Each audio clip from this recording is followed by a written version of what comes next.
Get her out of this hall." The voice was low, controlled, and utterly without mercy. Sarah did not move at first. She stood at the edge of the great corridor with her mop still dripping onto the marble floor, her gray uniform damp at the sleeves, her hair pulled back so tightly it gave her a permanent look of mild surprise. The soldier who had spoken was staring at her with the particular brand of contempt that upper-ranking wolves reserved for omegas who forgot their place. She had not forgotten her place. She simply had not expected anyone to come down the east wing at this hour. "I said move," he repeated, and this time his hand came toward her shoulder, and Sarah stepped back before he could touch her, because she had learned long ago that contact with soldiers rarely ended well for people like her. She gathered her bucket and her mop, and she walked away without looking back, which was also something she had learned. You did not look back. Looking back implied you thought you had something worth defending, and Sarah had not believed that about herself in a very long time. The Palace of Ashenvale was not a kind place to work. It was a beautiful place, in the way that very dangerous things are often beautiful, all cold stone and high ceilings, and portraits of warriors with silver eyes, the kind of eyes that seemed to follow you down hallways no matter how quietly you tried to move. Sarah had been working here for 8 months, which was longer than most Omegas lasted, in service to the Alpha King. Not because the work was extraordinarily brutal, though it was demanding enough, but because the palace had a way of making you feel your smallness so acutely that many people simply could not survive it emotionally. Sarah survived it because she was, as her former pack had told her on the day they cast her out, extraordinarily good at being nothing. "You have no wolf," Elder Brannock had said, standing before her in the circle of judgment, while her packmates watched. From the edges with expressions that ranged from pity to relief. "You have no scent that registers as one of us. You are a drain on resources and a mark of shame on this bloodline. You are released." Released. As though she had been a held breath, something the pack had been waiting to exhale. She was 19 then. She was 23 now, and she had made a life of sorts out of the edges of things, and she had told herself that was enough. If you are enjoying this story, do not forget to leave a like and subscribe to the channel for more emotional stories like this one. She heard the crying before she reached the north stairwell. It was not ordinary crying. It was the kind of sound that bypassed the ears entirely and went straight to something older in the chest, something primal and urgent that could not be reasoned with. Sarah had been assigned to clean the corridor outside the royal nursery that evening, which was considered either a great honor or a great punishment depending on who you asked, because cleaning near the heirs meant absolute silence, absolute invisibility, and absolutely no mistakes. She had been doing it for 6 weeks without incident, which was perhaps why no one had yet thought to reassign her. The crying intensified as she approached, and through the heavy oak door she could hear raised voices, the clipped efficiency of healers giving instructions, the lower murmur of nurses attempting comfort, and beneath all of it, beneath every adult attempt at control and calm, 2 small voices screaming with a desperation that made Sarah's hands go still on the handle of her cleaning cart. King Kaelin Ashenvale had lost his queen 11 months ago. That was the story everyone knew. The story told in careful, neutral tones by palace staff, who had learned that the wrong expression in the wrong corridor could cost you your position. Queen Mirabelle had died bringing the twins into the world, and the king, who had been feared before that day for his coldness and his precision, had become something else afterward. He had become a silence that occupied space the way walls do, and people navigated around that silence very carefully. The twins, Prince Aldrich and Prince Soren, were healthy, according to the healers. They were strong, as royal lichen heirs always were, with good lungs and good appetites, and the particular bright-eyed intensity of children who carry ancient blood. But in the past 3 days, they had screamed. They had screamed with a persistence that was beginning to alarm the entire court, not only because the sound was difficult to endure, but because no one could find a reason for it. The healers had examined them. The nurses had tried every comfort available. The wet nurses had been cycled in and out. Nothing worked. Nothing stopped the sound that seemed to come from somewhere deeper than hunger or pain or ordinary infant distress. Sarah was not supposed to open that door. She was very clear on this point as she stood outside it. She was an Omega without a wolf, which meant she registered to other werewolves as something close to a human, something beneath consideration in the complex hierarchy of pack society. She had no business touching royal heirs. She had no business being anywhere near them. The appropriate thing to do was to complete her assigned section of corridor and leave, which was what she fully intended to do, right up until the moment the crying changed pitch and became something so raw and so desperate that her body moved before her mind gave permission. She pushed open the door. The nursery was a large, warm room lit by enchanted stones that gave off gentle amber light. There were 4 nurses present, 2 healers in their gray robes, and a head attendant named Marta, whose expression when she saw Sarah enter was the precise picture of outraged disbelief. "What are you doing in here?" Marta began, stepping forward with the authority of someone who had been managing royal spaces for 20 years. But Sarah was not looking at Marta. She was looking at the 2 cradles in the center of the room, and at the 2 small faces inside them, red with effort and wet with tears.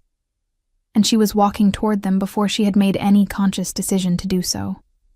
"Stop," Marta said sharply. "You cannot touch the heirs.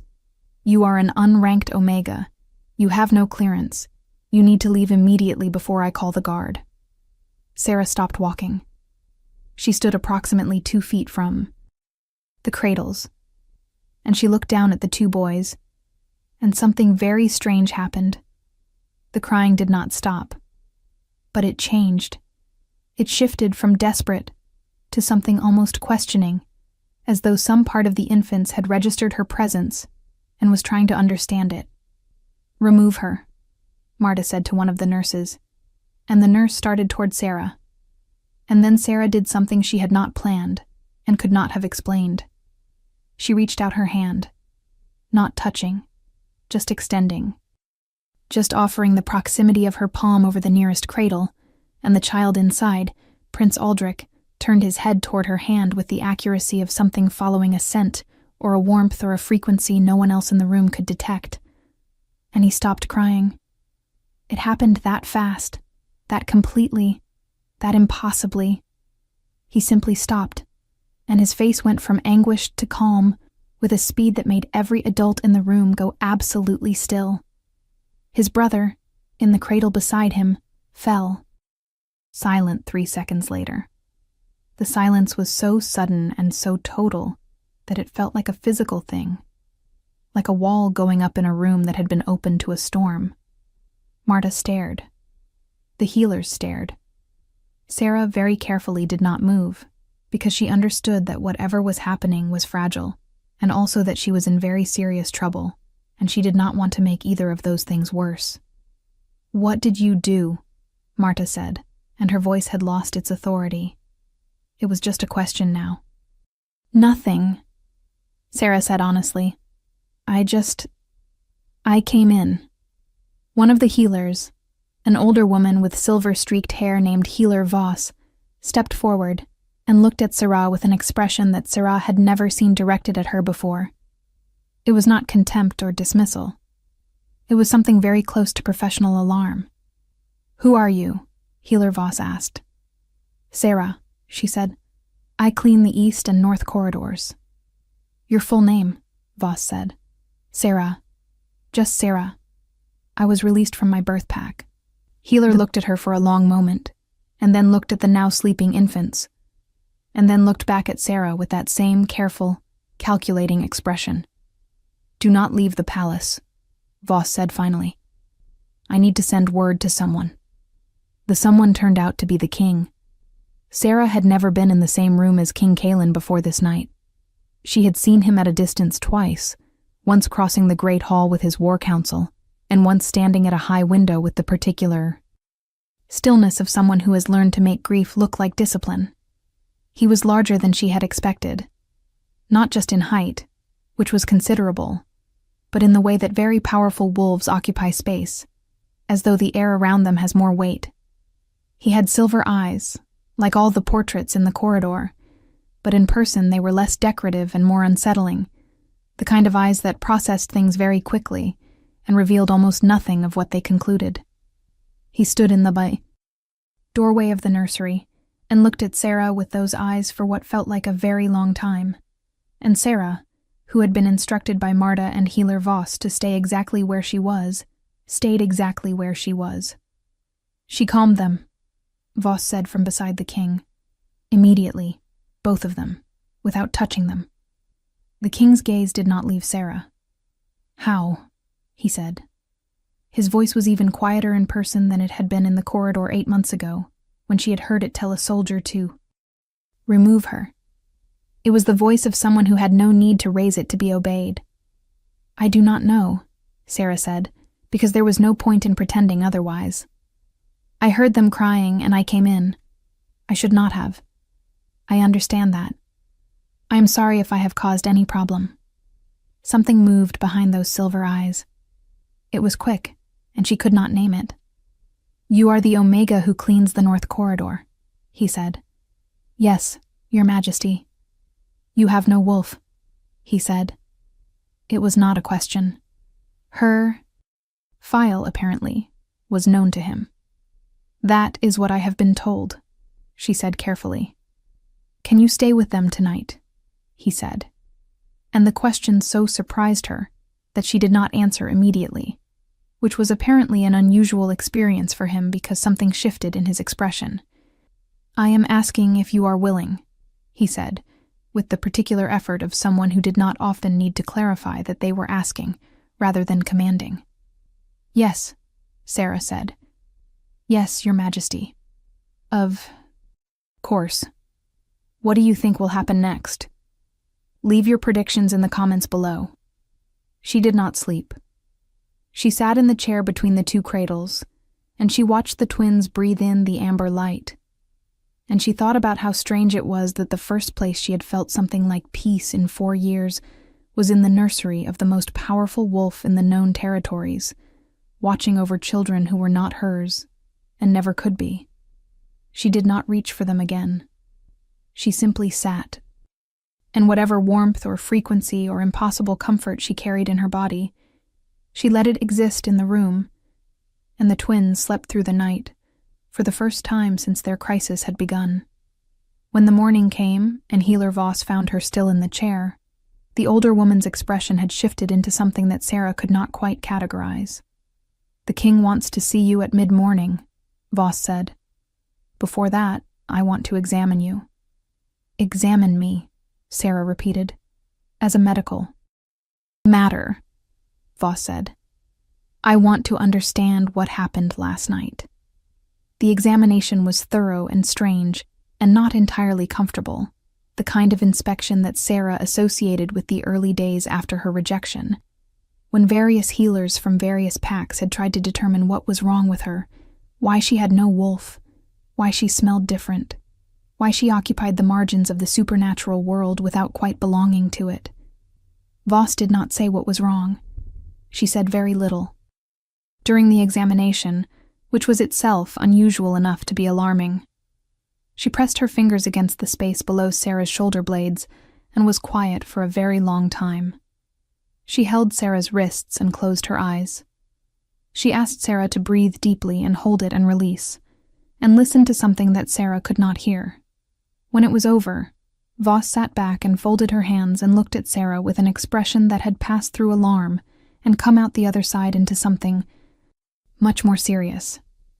I need to run a blood work analysis, Voss said. It will take several days. What are you looking for? Sarah asked. I am not entirely sure yet, Voss said, but I think I may be wrong about what you are.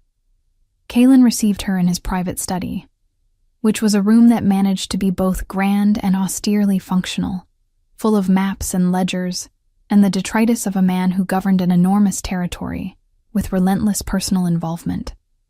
He was standing at the window when she was shown in, his back to her, and he did not turn immediately, which she suspected was either deliberate or simply the natural behavior of someone who had never needed to demonstrate urgency for anyone. "How did they sleep?" he said without turning. "Through the night," she said, "without waking." She heard something change in his breathing, very slight, a shift in rhythm that in a less controlled man would have been a long exhale. "Sit down," he said, and turned from the window and crossed to his desk, and Sarah sat in the chair across from it. He sat across from her and studied her in the morning light, and she let herself be studied because there was nothing else to do. "I am going to make an adjustment to your position here," he said. "I want you reassigned to the nursery, primary attendance. You will have a proper room in the staff quarters adjacent to the north wing, an appropriate wage increase, and full access to the nursery at any hour." Sarah opened her mouth and closed it. "I understand this is irregular," he said, watching her. "Given your rank." "I do not have a rank," she said. "You have a position in this palace," he said, "and I am elevating it. Do you have an objection?" "No," she said. "Good," he said, and looked down at the ledger on his desk, which was apparently the end of the conversation, except that it was not, quite, because he looked up once more and said, "What is your name?" "Sarah," she said. He nodded. He looked back at his ledger. She left. Isolde Vanthorpe arrived at Ashenvale 3 days later for what the official correspondence described as a diplomatic visit regarding the trade agreement between the Vanthorpe territory and the Northern Reaches. Everyone in the palace who had been there more than a month understood that this was not primarily about trade. Lady Isolde had been in quiet discussion with the King's Council for the better part of a year, and the nature of those discussions was the particular kind that involved terms, like political alliance and future stability, and the comfort of having a structured arrangement in the event of ongoing uncertainty. She was, in the language that court people used when they wanted to say something without saying it, a candidate. She was stunning in the way that certain women are stunning when they have devoted considerable intelligence and resource to the project of appearing effortlessly beautiful. Her hair was the precise dark red of certain autumn leaves, worn in an E. Elaborate arrangement that somehow never looked labored, and her eyes were the amber gold of high-ranking lichen females, sharp and evaluating beneath their practiced warmth. She moved through the palace with the confidence of someone who had already calculated her odds and found them favorable, stopping to speak with council members, complimenting the head of household, asking questions about the heirs with an expression of careful, measured concern that was so well performed, it was nearly indistinguishable from genuine feeling. She found out about Sarah on the second day. Sarah was not aware of being found out. She was in the nursery, where she spent most of her hours now, learning the particular rhythms and preferences of two small people who communicated in the wordless, absolute language of very young children, and who had decided, with the uncompromising certainty of infants, that Sarah was a safe thing to be near. Aldrich was quieter than his brother, more watchful, with his father's silver eyes already fully present in a way that was slightly unnerving in a child who could not yet speak. Soren was louder, more physical, given to grabbing with his whole small fist anything that came within reach. They were, in the assessment of everyone who worked with them, extraordinary children, and they had chosen Sarah with a completeness that no one had yet been able to explain, and several people had begun to find troubling. She did not know about any of this.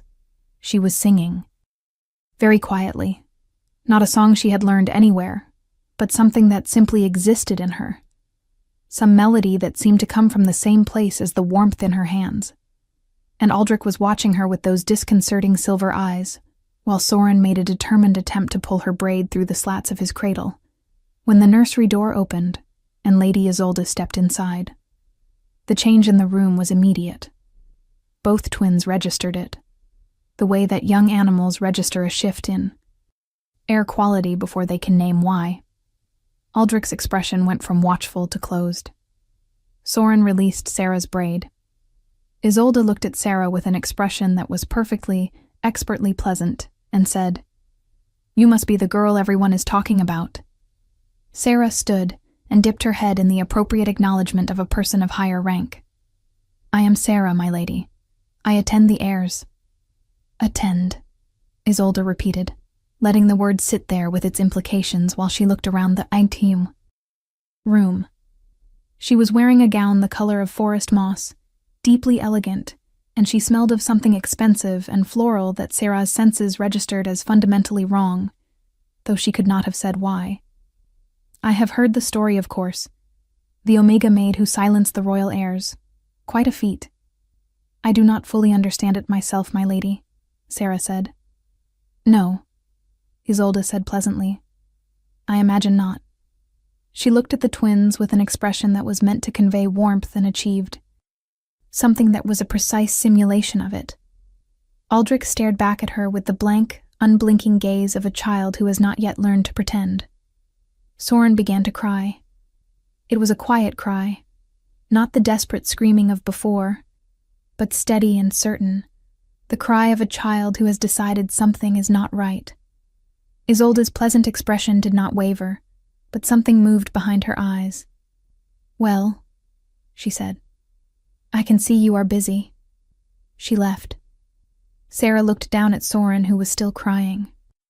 Softly, "It is all right," she said quietly, putting her finger against his small fist, which he grabbed with immediate conviction. "She is gone." He stopped. Aldrich watched the door where Isolde had been standing with those silver eyes for a moment longer, and then looked at Sarah. And there was something in that look that Sarah had no language for. Something that felt like communication without words, like something very old being recognized by something equally old. She shook herself. She was an Omega without a wolf, alone in the world, doing a job that was more than she had been given reason to expect.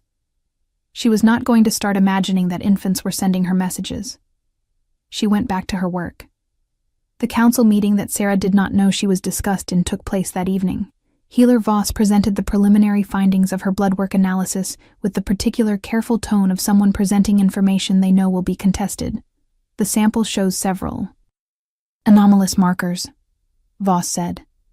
Specifically, certain proteins that are typically associated with lichen bloodlines of a very specific heritage. Heritage that I would not have expected to find in an unranked Omega. "What heritage?"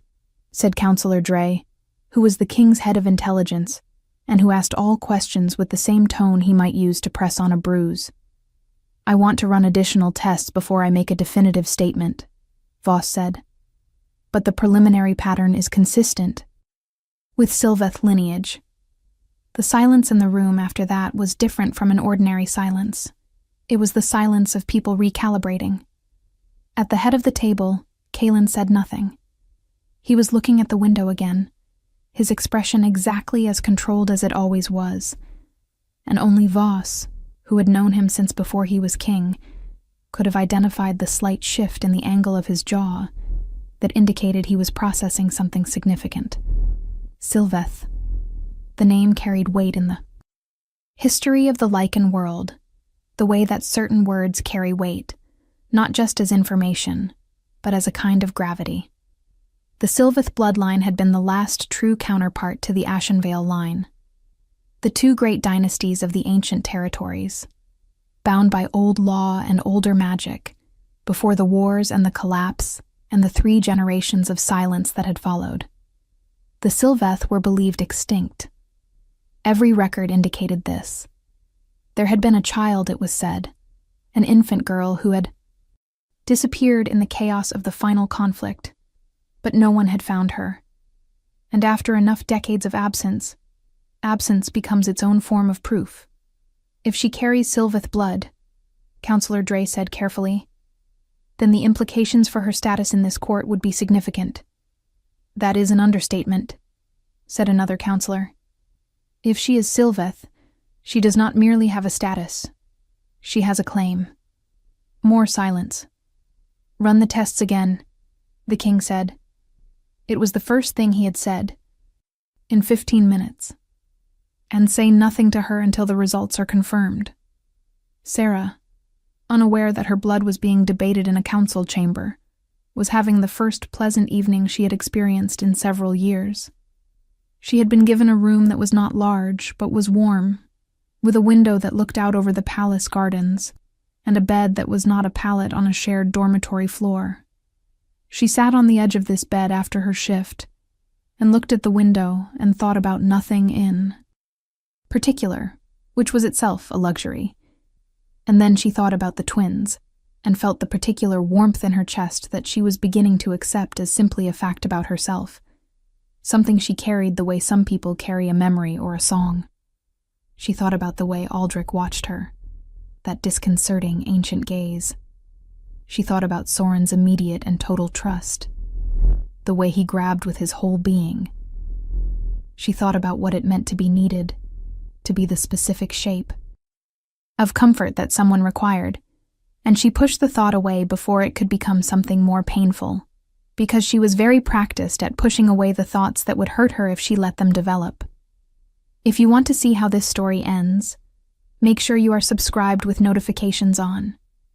She did not push away quickly enough, because what she found herself thinking about, in the quiet of her first real room in years, was the king. Not in any way she could have defended or explained. Not with any expectation or plan. Simply the fact of him, standing at the window of his study with his back to her, the slight change in his breathing when she told him the twins had slept through the night, the way he had asked her name at the end, as an afterthought that was somehow not an afterthought. She pressed her hands together in her lap and reminded herself clearly and firmly that she was an Omega without a wolf, recently elevated from floor scrubbing to nursery attendance, and that whatever she was imagining was so far outside the boundaries of plausibility that it did not merit the energy of even entertaining it. She went to sleep. She dreamed of Silver. Lady Isolde's next move came precisely 3 days later, and it was elegant, as all of Isolde's moves were elegant, because she had been planning her ascent to this position for long enough that she had learned to make necessity look like generosity. She requested a private meeting with Marta, the head attendant, and expressed with great warmth and careful concern that she had noticed the unusual arrangement in the nursery and wanted to make sure that the king's children were being given every possible advantage. She had, she said, brought with her from the Vanthorpe estate a highly experienced nursery specialist, a ranked female lichen with a documented history of working with royal children, and she thought it might be beneficial, purely for the heir's well-being, to integrate this specialist into the current arrangement. Marta, who was loyal to the palace but also very aware of political weather, agreed that this seemed entirely reasonable and said she would arrange it. Isolde smiled and said she was grateful, and that of course this was only about the children. The specialist was introduced to the nursery the following morning, and her name was Delia, and she was everything Isolde had described, competent and warm and experienced, and she looked at Sarah with an expression of professional assessment that contained underneath it, barely visible but present, the specific contempt of a high-ranked wolf for something that did not register as a proper wolf at all. Sarah recognized it. She had been recognizing that expression her entire life. She did not react to it. She had also learned that. "I am told you have a remarkable connection with the heirs," Delia said pleasantly. "It seems to be the case," Sarah said. "I have been working with royal children for 15 years, Delia said, "in 3 different courts." "I imagine you have a great deal to offer," Sarah said, and kept her voice neutral, and went back to Soren, who was making his feelings about the new arrival very clear through the medium of sustained and pointed crying.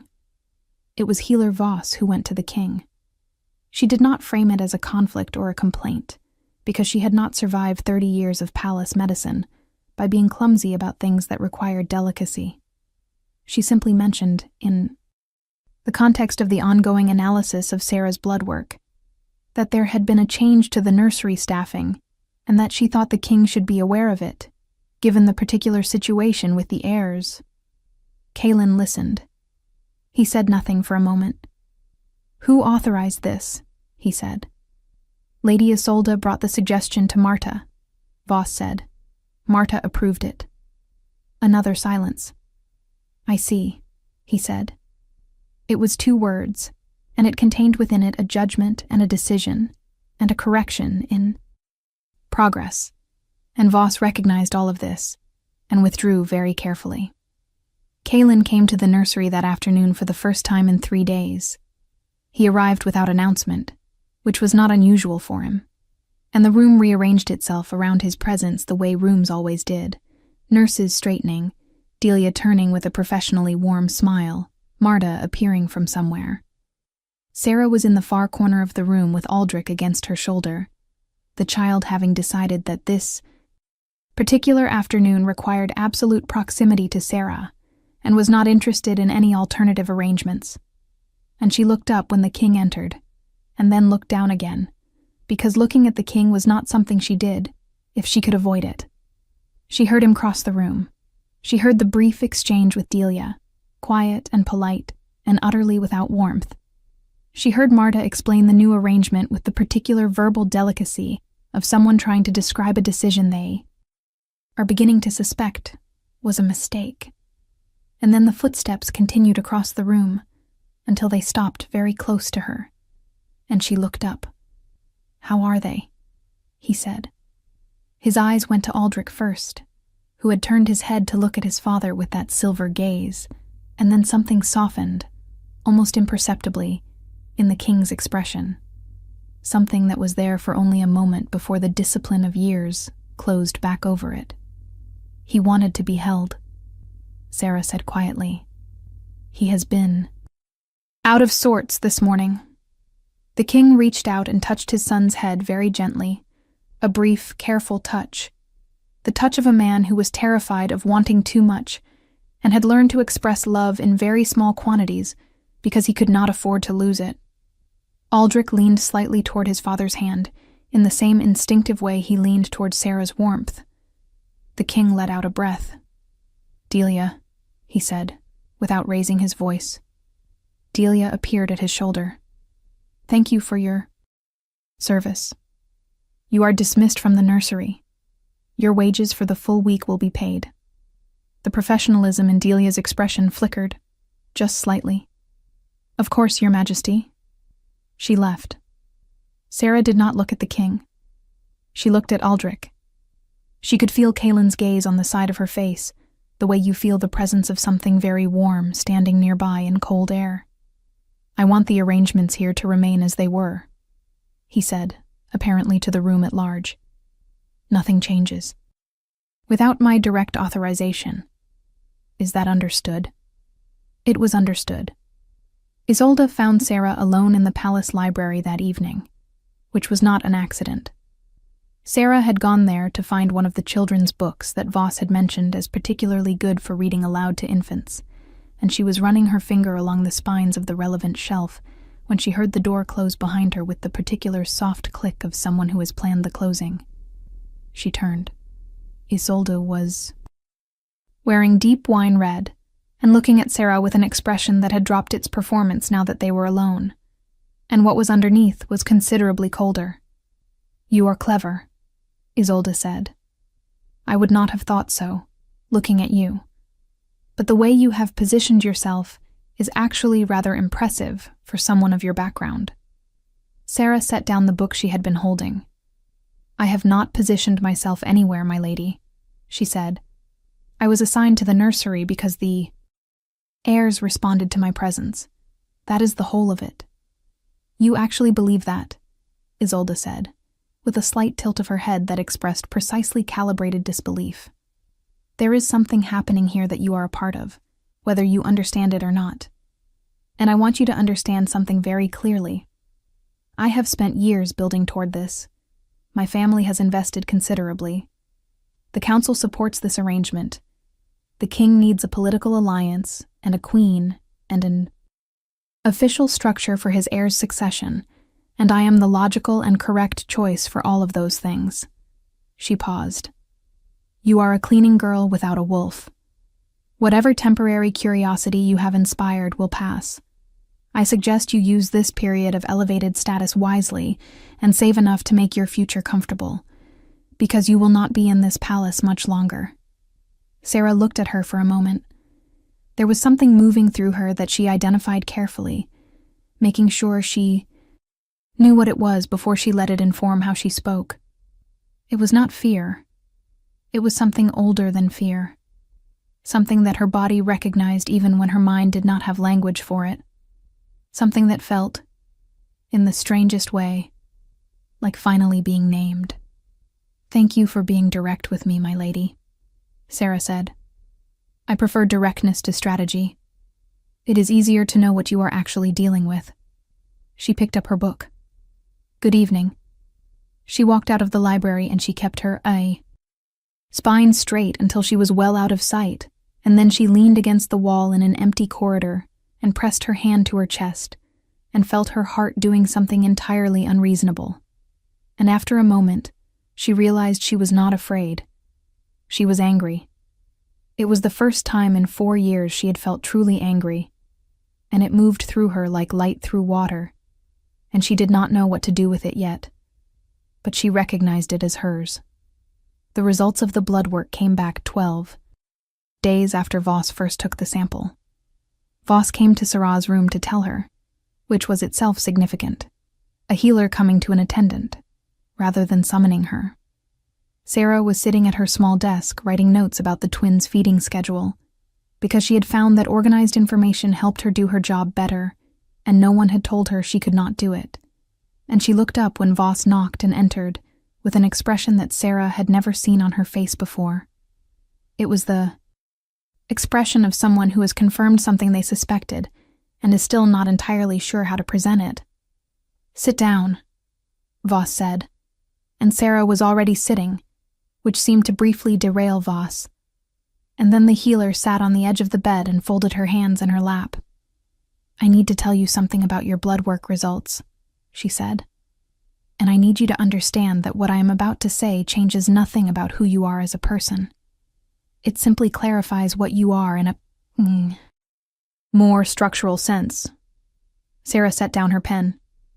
"All right," she said. "Your blood carries the Sylveth markers," Voss said. "Definitively. The additional tests confirm the initial finding. You are not merely carrying trace ancestry. The concentration is primary lineage." "Sarah." She paused. "You are Sylveth." The name meant nothing to Sarah in the way that names mean things to people who have grown up inside a history. She knew the word, the way you know the names of ancient things, abstractly, without personal attachment. But she watched Voss's face, and she read the weight on it, and she understood that the name meant something enormous, even if she could not yet map the shape of that something. "The Sylveth line was believed extinct," she said slowly. "Yes," Voss said. "The last heir was an infant who disappeared in the final conflict 3 generations ago. Everyone believed that she had not survived. But apparently what actually happened is that she was taken and hidden, and that she survived, and that she had descendants." Sarah felt very still in the way that you feel still before something very large has finished arriving. "I was abandoned," she said. "My birth pack said I was left on their territory as a newborn. They never knew where I came from." "No," Voss said gently. "I imagine they did not." The silence in the room was the kind that does not feel empty. It felt full of things that were arranging themselves into new configurations. "What does this mean?" Sarah said, and she heard her own voice as something very steady, much steadier than she would have expected. "It means," Voss said carefully, "that your position in the world is considerably different from what you were told it was. Sylveth does not carry a lower rank than Ashenvale. It is a parallel dynasty, an equal one. And there are old laws." She paused. "Very old laws that were written in the time when both lines existed, about what was supposed to happen if both lines continued." Sarah stared at her. "Say it directly," she said. "The old law specifies," Voss said, "that should both bloodlines persist, the matter of the mate bond between them is not optional. It is not political. It is written into the blood of both lines, the Sylveth heir and the Ashenvale king." She stopped. She did not need to say the rest. Kaelin received the report in his study in the evening, alone, because he had asked Voss to give it to him without counsel present. He read it twice. He set it on the desk and stood at the window, which was apparently where he went when the world required processing that he could not do while sitting. He stood there for a long time. He thought about a morning 3 weeks ago when he had walked into the nursery and found his son sleeping soundly for the first time in days, and the Omega attendant sitting in the chair between the cradles with the particular stillness of someone who has been awake all night and has decided it was worth it. He thought about the way she had said, "I do not fully understand it myself," with a simplicity that had nothing to perform in it.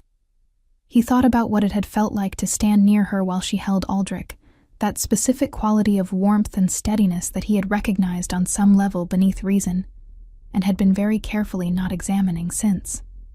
He thought about his queen, who was gone, and about the months of silence that had followed, and about the twins who had needed something he could not provide, and had found it in the most impossible person imaginable. He thought about old law and old blood, and things that had been true for centuries without anyone being there to acknowledge them. He sat down. He picked up the report. He read it a third time. He said to the empty room, "Of course." She thought about the walk back to her room from the library, the anger moving through her like light through water, and how strange it had been to feel something so clear and so unambiguous, after years of feeling primarily the muted gray of simple endurance. Isolde was wrong, but not in the way that most wrong people are wrong, out of stupidity or ignorance. She was wrong in the specific way of someone who has built a very careful understanding of the world that does not include room for the things that do not fit her categories. An Omega without a wolf did not fit any of Isolde's categories for threat, and so Isolde had looked at Sarah and seen something she could dismiss, and the looking had been honest enough, just incomplete. Sarah understood this. Understanding it did not make it less painful, but it made it more manageable, and management of pain was something she was genuinely skilled at. She thought about Elder Brannock, and about the circle of judgment, and about the word released and how she had carried it for 4 years as a definition of herself, a border that told her where she ended. Released, set free, expelled, all the same word wearing different faces. And here she was in a palace of cold stone and high ceilings, and portraits of silver-eyed warriors, and 2 small boys had looked at her, and known something that Elder Brannock had missed entirely, and she did not yet know what that meant in the largest sense. But she knew what it felt like, which was a beginning.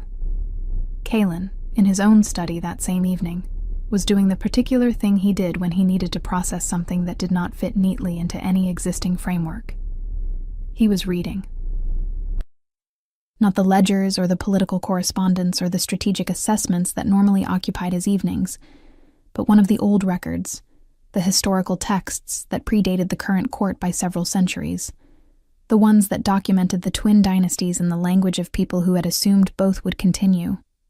He read about the Sylveth line with the careful attention he brought to all things, noting what the record said about their particular gifts, the warmth, the ability to calm, the connection to young life, the gold light that the old writers described in terms that were somewhere between medical observation and religious awe. He read about the old law. He read it twice, as he had read Voss's report twice, because he did not like to act on a single reading of anything important. The law was unambiguous in the way that laws written by people who did not anticipate needing to be argued with often are. Both lines present, the bond activates. Not should activate, not may. Activate. Activates. Present tense. Eternal present. The grammar of inevitability. He set the book down. He thought about a woman sitting in a chair between two cradles all night, staying awake out of no obligation and every instinct. He thought about the warmth in the nursery when she was in it, and the particular quality of his son's sleep since she had come. He was not a man who dealt in sentiment, but he was a man who dealt in evidence, and the evidence was very clear.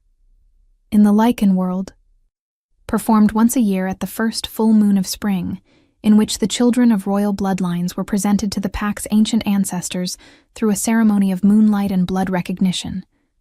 For the twins, this would be their first acknowledging, which meant that for the first time, their blood would be formally offered to whatever watching intelligence the old rituals believed would receive it. The court had been preparing for weeks. Isolde had positioned herself carefully for this event, arriving in the ceremonial hall early, placing herself where the council would see her, ensuring that her participation in the evening read as appropriate and inevitable. She had spoken with 3 council members that day about the importance of formal structure and stable succession, and all 3 had agreed with her, because she was very good at making people agree with her. The hall was full of the court's most powerful figures, all in ceremonial attire, the ancient silver lights, casting everything in the particular luminescence that moonlit ceremonies required. Sarah had been told that her attendance at the acknowledging was required as the primary heir's attendant. She wore the formal uniform of palace attendants, which was a better cut than her cleaning clothes, but still marked her clearly as staff rather than nobility, and she stood with Voss near the attendance section and held Soren while a nurse held Aldrich and waited for the ceremony to begin.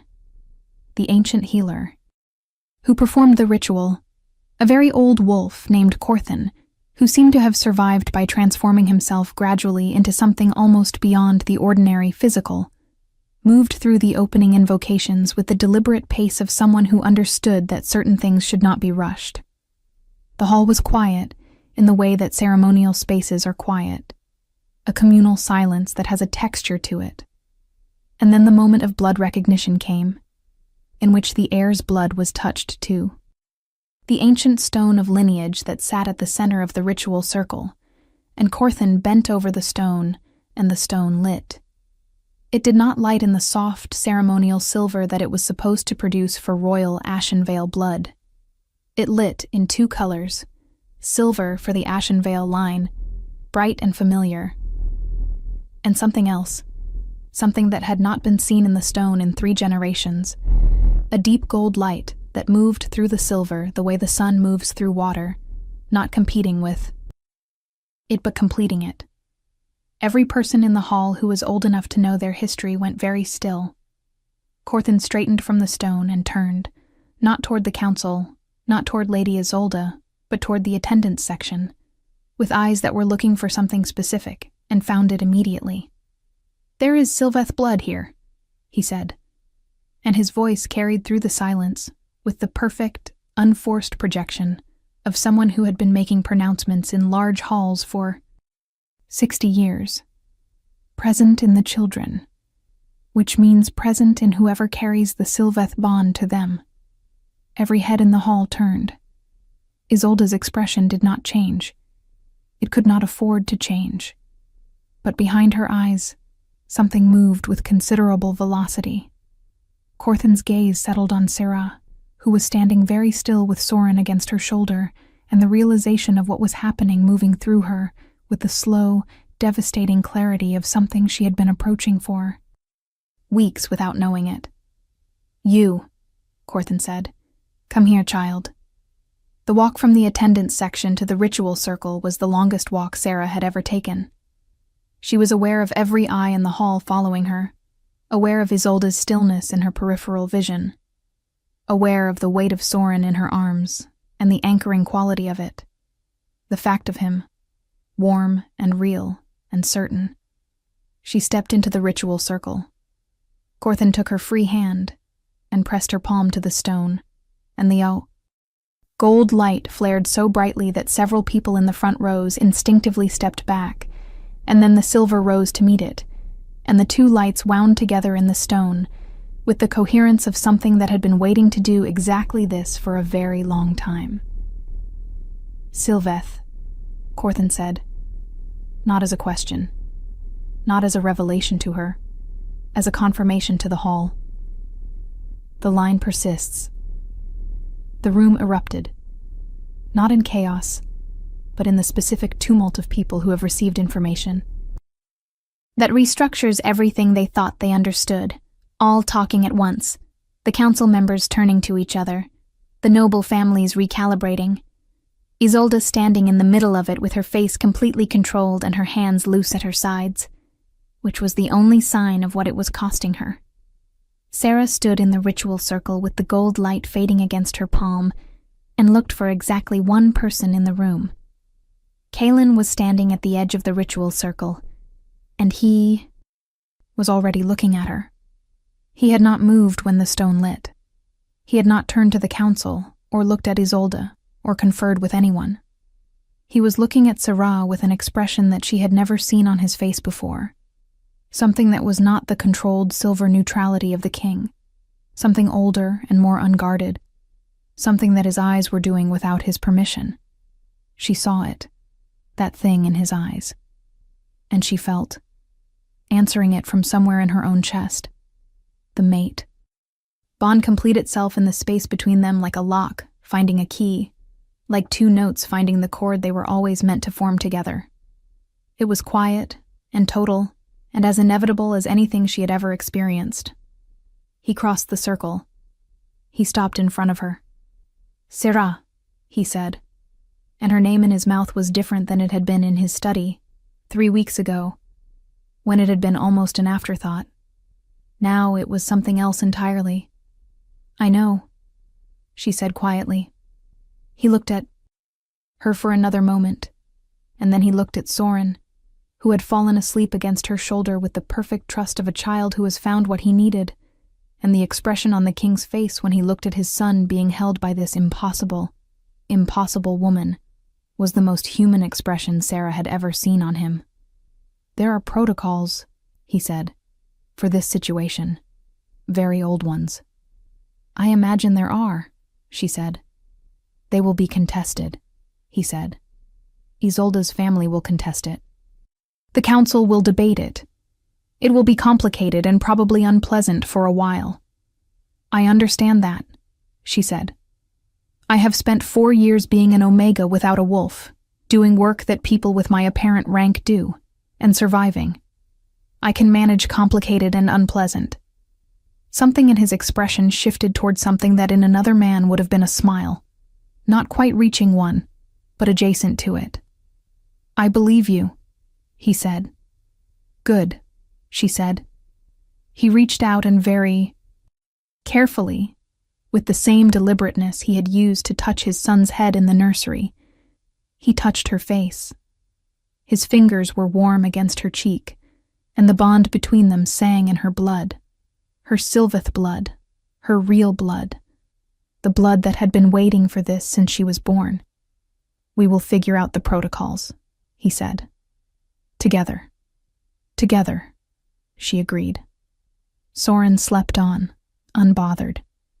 She did not know what to do with the things she was feeling, which was itself new, because for 4 years she had been very precise about the management of her inner life. You did not let yourself want things you could not have. You did not let yourself love things that would be taken. You kept yourself small and useful and grateful for the small usefulness, and you did not look at windows and think about what might be on the other side of them. She had been so practiced at this containment that it had stopped feeling like discipline and started feeling like simply who she was, a person, without the full range of ordinary wanting, someone whose desires had been trimmed back to practicalities. And now the full range was returning, awkwardly and all at once, the way feeling returns to a cold limb, not painlessly, full of strange sensation and the uncomfortable awareness of what had been missing. She sat in her good room that night, the room she had been given for her nursery work, and she thought about gold light and ancient stone, and she thought about silver eyes, and she thought about what Voss had said, very old laws, written into the blood of both lines, and she pressed her hands together and felt the warmth that had always been in them, the warmth she had spent years not understanding. And for the first time, it occurred to her that the warmth had always been trying to tell her something, and that the language it spoke in was older than any language she had words for. What followed was exactly as complicated as Kaelin had predicted, and not quite as unpleasant as Sarah had feared, partly because the old laws were extraordinarily clear on the subject of Sylveth and Ashenvale, and partly because Corthan, who had survived 60 years of Lycan court politics, was an unexpectedly formidable advocate for the literal text of ancient law, and was not impressed by Isolde's family's objections, or by the council's careful suggestions that perhaps a modern interpretation might be appropriate. The bloodwork was presented formally. The stone's testimony, as Corthan called it, was entered into the official record.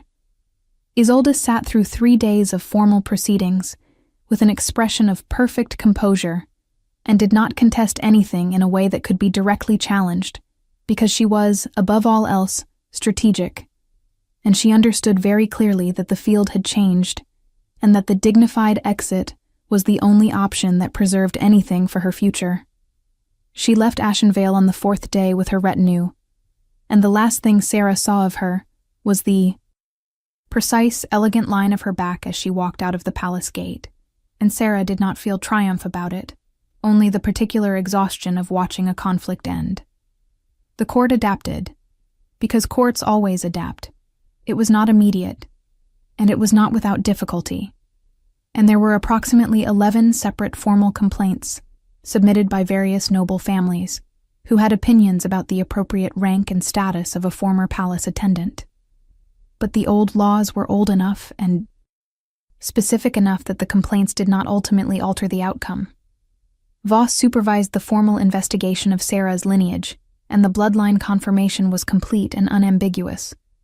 The training for what Sarah now needed to understand about her position and her heritage, and the political structure she was suddenly embedded in, began with Corthan, who proved to be a surprisingly patient teacher, and who seemed genuinely pleased that the Sylveth line had survived, as though the continuation of an ancient bloodline was personally satisfying to him in a way that court politics and succession complications were not. Sarah spent mornings in the nursery, because that was not negotiable for her, and no one tried to make it negotiable, and afternoons in lessons, and evenings in the strange, quiet process of getting to know the man she was bonded to by blood and choice, and something older than either.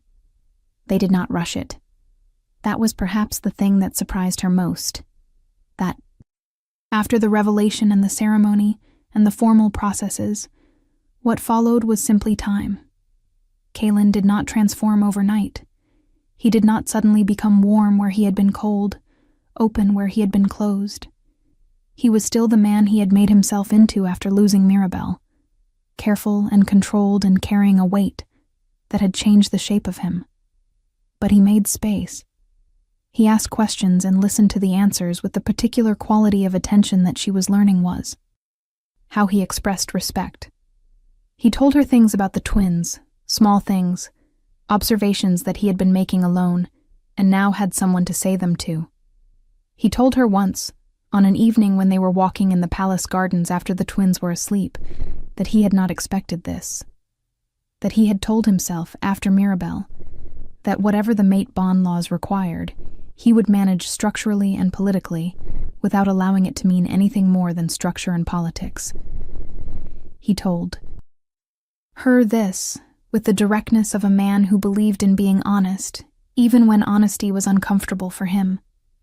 She listened, and did not fill the silence that followed it, and after a moment he said, "I was wrong about that." She said, "I know."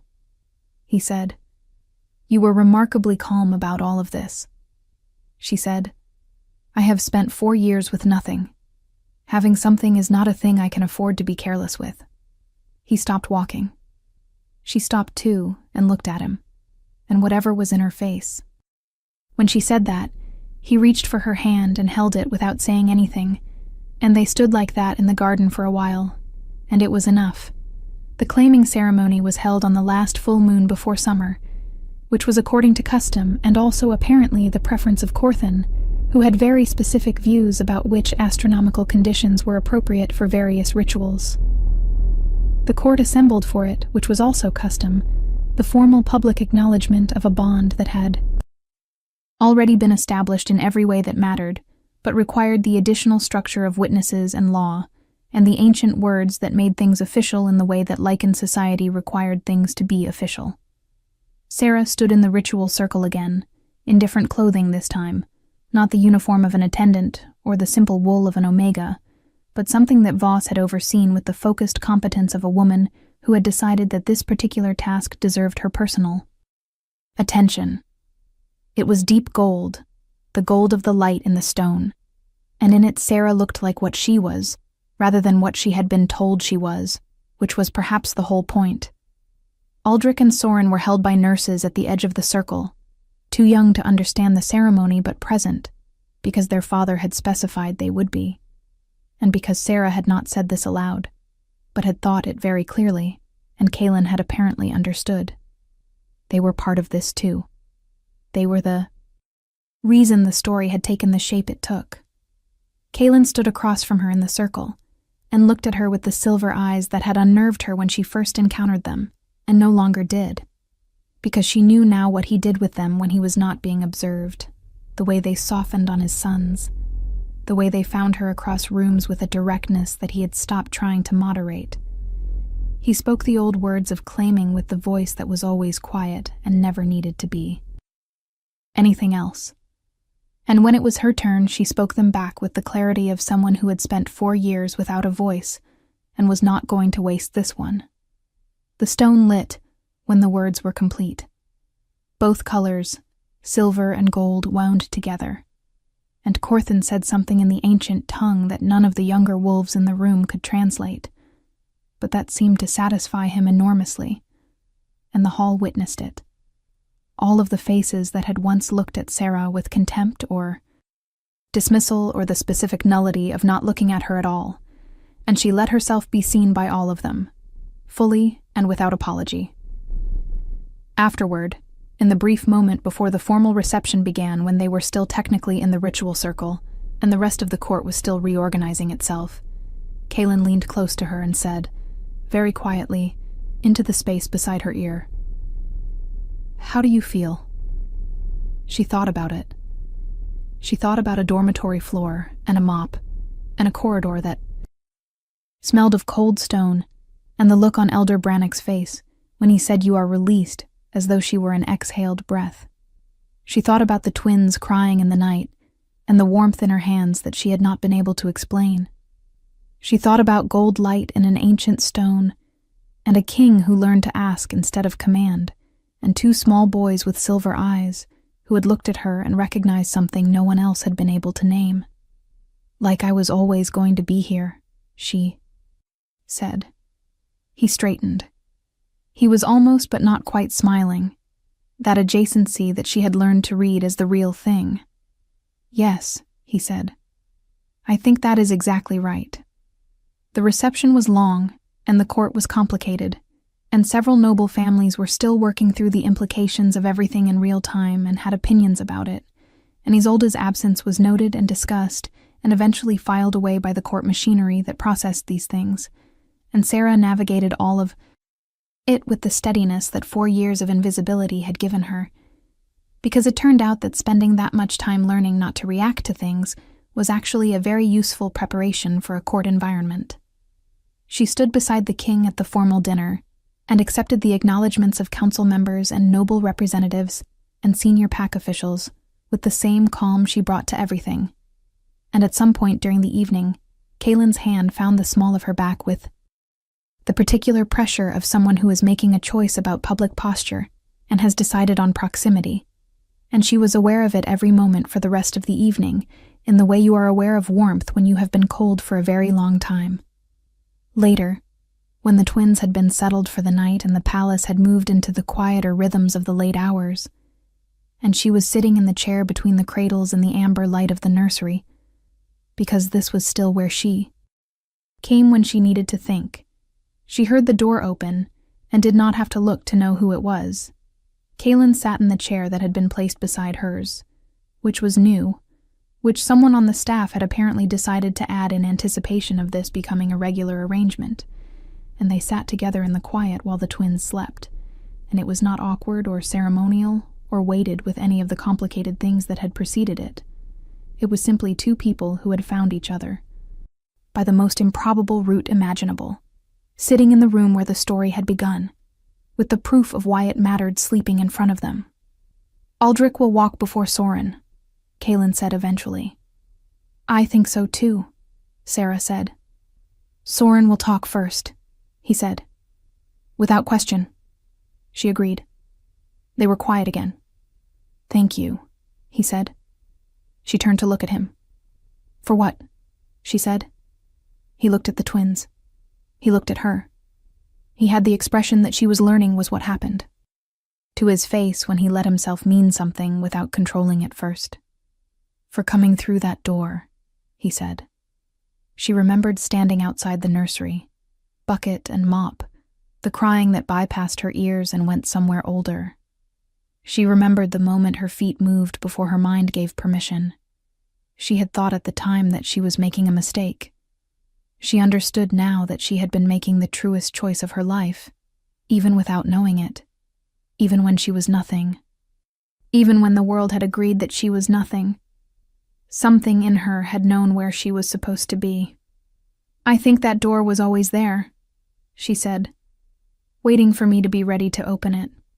He reached for her hand. The twins slept. The amber light held all of them in its warmth, the king and the queen who had been a maid, and the two small heirs who had known from the beginning what the rest of the world was still catching up to. And in the palace of Ashenvale, in the room where impossible things had begun, something that had been missing for a very long time was simply, quietly, finally complete. If this story touched your heart, share it with someone who loves epic romance. Tell me in the comments, did you see this ending coming?